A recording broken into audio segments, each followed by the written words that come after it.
السلام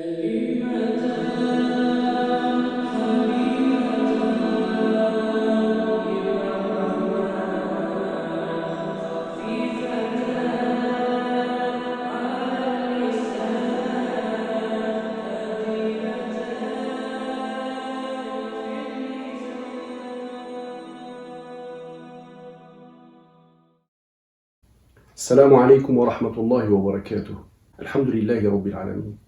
أشهد أن لا إله إلا الله وحده لا شريك له ولي الصالحين ونشهد أن محمدا عبده ورسوله. Chers fidèles, en ce jour béni, Seigneur, je t'offre cette année qui commence, une fraction de ce temps si précieux que tu nous as offert pour te servir, pour pouvoir te rendre gratitude pour la beauté de cette vie. عدل فينا قضاؤك نسألك بكل اسم هو لك سميت به نفسك أو أنزلته في كتابك أو استأثرت به في علم الغيب عندك أن تجعل اسمك العظيم نورا لقلوبنا وذهابا لأحزاننا وهمومنا.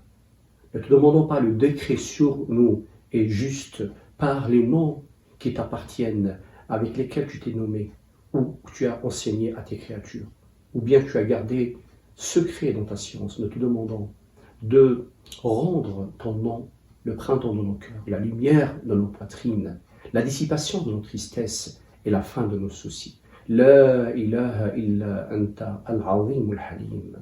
Il n'y a point de divinité hormis toi le majestueux, l'indulgent. La ilaha illa anta al-rahim al-rahman. Il n'y a point de divinité hormis toi, le clément, le tout miséricordieux. Nous ne sentons cette tristesse. Nous sentons comme une chape de plomb sur nos têtes. Nous nous sentons coincés, privés d'émotions et vides. Si nous nous référons à la situation sanitaire actuelle, nombreux d'entre nous ne voulaient pas revivre le confinement. Nous entendons alors « on ne voit pas la fin, je ne sais pas si les choses reviendront comme avant ». Un mal-être ambiant se fait sentir. La tristesse fait tellement mal et elle est tellement facile à s'insinuer en nous. On a cette impression que personne ne se soucie de ce qu'on ressent. Le Coran nous informe que l'homme, quel que soit son niveau social, vit de nombreuses tristesses. Nous informe également la seule demeure vide de toute tristesse est celle du repos éternel, Al-Jannah, le paradis. Ses habitants seront épargnés de la tristesse et des soucis de ce bas monde. Écoutez ce verset. وقالوا الحمد لله الذي أذهب عنا الحزن إن ربنا لغفور شكور. Ils dirent louange à Allah qui a écarté de nous l'affliction, la tristesse. Notre Seigneur est certes pardonneur et reconnaissant. Cela signifie que toute personne triste n'est pas forcément malade, car la tristesse est naturelle, tout comme la joie.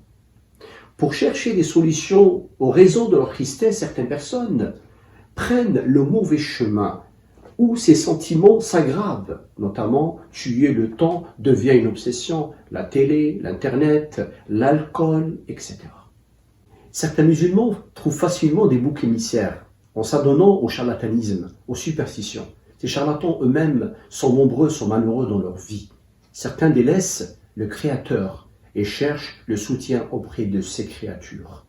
Le prophète de l'islam nous déclare « La yuraddu al-qada wal-qadara illa bid-du'a » La yuraddu al-qadara illa bid-du'a. Seule l'invocation et la prière repoussent le destin et le malheur. La prière, dans une autre version, dans une autre citation, ça veut dire la prière et l'invocation est une arme très efficace pour celui qui sait en faire un bon usage. En même temps, le prophète nous informe que le bala, ça veut dire l'épreuve, la tristesse, le mauvais destin, lorsqu'il s'apprête à descendre, là, nos doigts, nos prières montent pour l'éliminer, pour l'abroger.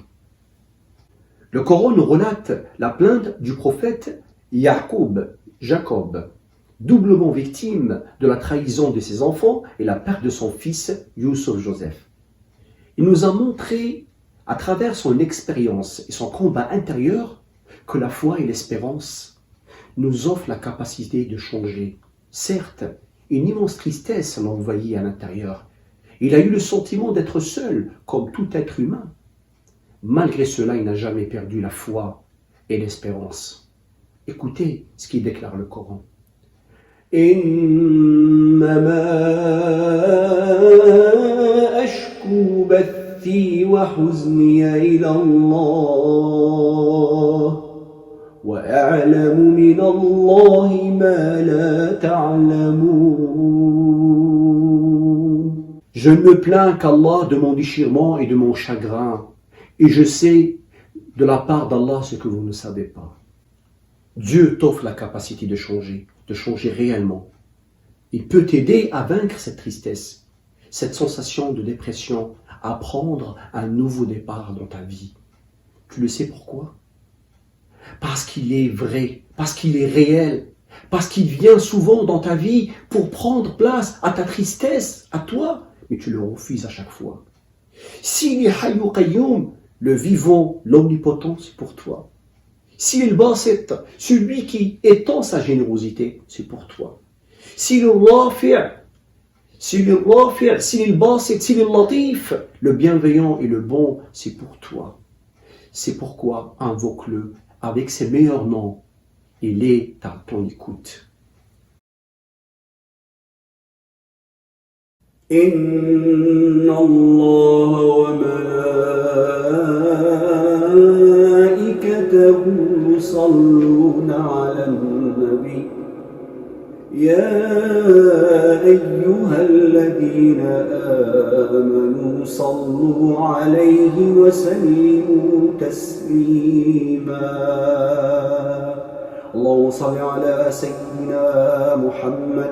اللهم صل على سيدنا محمد.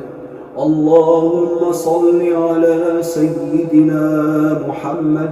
اللهم صل على سيدنا محمد.